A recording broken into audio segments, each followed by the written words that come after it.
Gënjeshtra, helmi që e kalp shpirtin. Jetojmë në një botë ku e vërteta shpesh kushton shtrenjtë, ndërsa gënjeshtra jepet falas. Ajo është bërë aq e zakonshme sa që njerëzimi e ka amnistuar.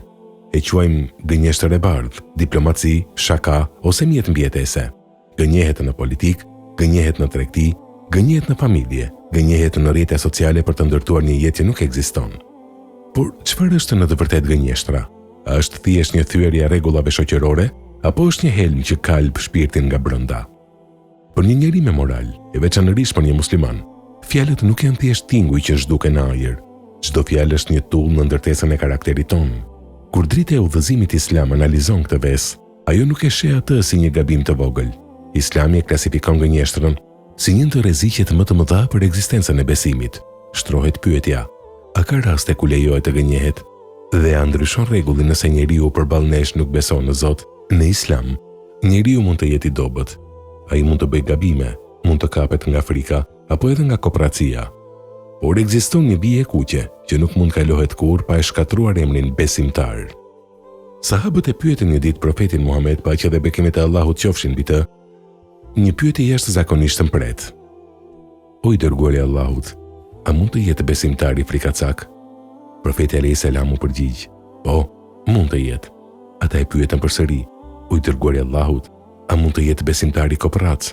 Profeti alayhis salam u përgjigj: po, mund të jetë. Në fund ata bën pyetjen vendimtare: o i dërguari i Allahut, a mund të jetë besimtari gënjeshtar?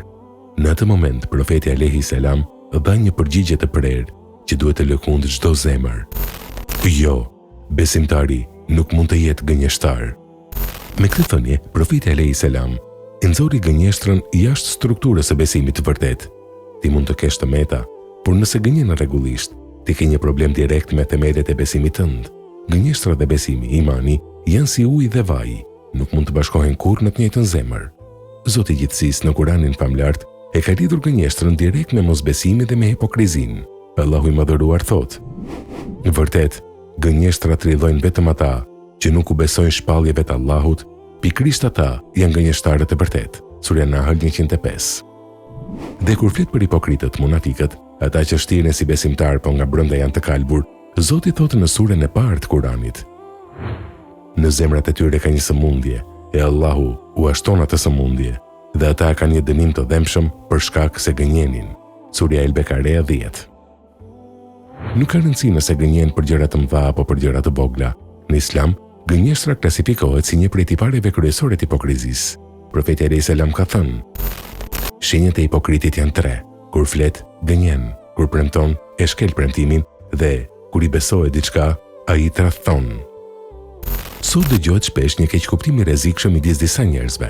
Ata mendojnë: unë nuk gënjej besimtarët, por nëse dikush nuk beson në Zot ose është jo musliman, mund ta gënjej apo ta mashtroj në tregti, sepse ai nuk është në rrugën e drejtë. Ky është një prej gabimeve dhe devijimeve më të tmerrshme. Islami është feja e moralit absolut, jo e moralit selektiv. E vërteta në Islam është të vlerë në vete, pa marrë parasysh se kush qëndron përpara teje. Nëse ti gënjen një person që nuk beson në Zot, ti nuk e dëmtuar thjesht atë person, ti ke dëmtuar imazhin e fesë tënde, ke tradhtuar amanetin e Zotit dhe ke dëshmuar se morali yt varet nga njerëzit dhe jo nga frika ndaj Allahut. Profeti Muhammed alayhis salam bënte tregti me idhujtarët, me xifutët, me të krishterët e me këdo në Mekë dhe në Medinë, dhe që të gjithë, edhe armiqtë e tij më të betuar, përpara se të bëhej profet edhe pasi u bë profet, e quanin Elemin, i besueshmi, ai që nuk gënjen kurrë. Kur ti gënjen një jo musliman, ti po e largon atë nga e vërteta e Zotit. Ai nuk do të thotë ky njeri gënjen, ai do të thotë kjo fe lejon gënjeshtrën. Sa mëkat i madh është të bëhesh pengesë si një shpirt të gjej udhëzimin për shkak të një gënjeshtre tënde për interesat e kësaj bote. Njeriu nuk zgjohet në mëngjes duke qenë gënjeshtar i madh. Çdo që fillon me një hap të vogël, gënjen sot për një gjë të parëndësishme, gënjen nesër për të shpëtuar nga një siklet, dhe kështu hap pas hapi ndërtohet rruga e shkatrimit. Profeti Muhammed alayhis salam na ka paralajmëruar për këtë proces zinxhir në një hadith që duhet gdhëndur në mendje. Ju tërheq vërejtjen që të ruheni nga gënjeshtra, sepse gënjeshtra çon te rruga e liksisë, mëkateve, dhe liksia çon në zjarr. Njeriu vazhdon të gënjej dhe përpiqet të gënjej derisa të shkruhet tek Allahu si gënjeshtar. A ka titull më të tmerrshëm në univers se sa të jesh i regjistruar te Zoti i Gjithësisë me emrin gënjeshtar? Kur njeriu arrin në këtë pikë, atij i hiqet bekimin nga fjalët, nga pasuria dhe nga familja. Askush nuk i beson më.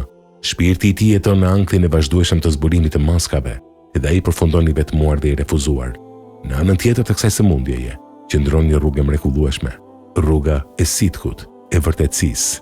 Profeti alayhis salam ka thënë se e vërteta të çon te devotshmëria dhe devotshmëria të çon në xhenet. Të thuash të vërtetën sot, në një botë që adhuron gënjeshtrën, është çlirim i madh. Nuk e nevojë të mbash mend se çfarë ke të ndje, nuk e nevojë të jetosh me frikë, nuk e maska për të mbajtur. Ti je i pastër, i thjesht dhe i lirë.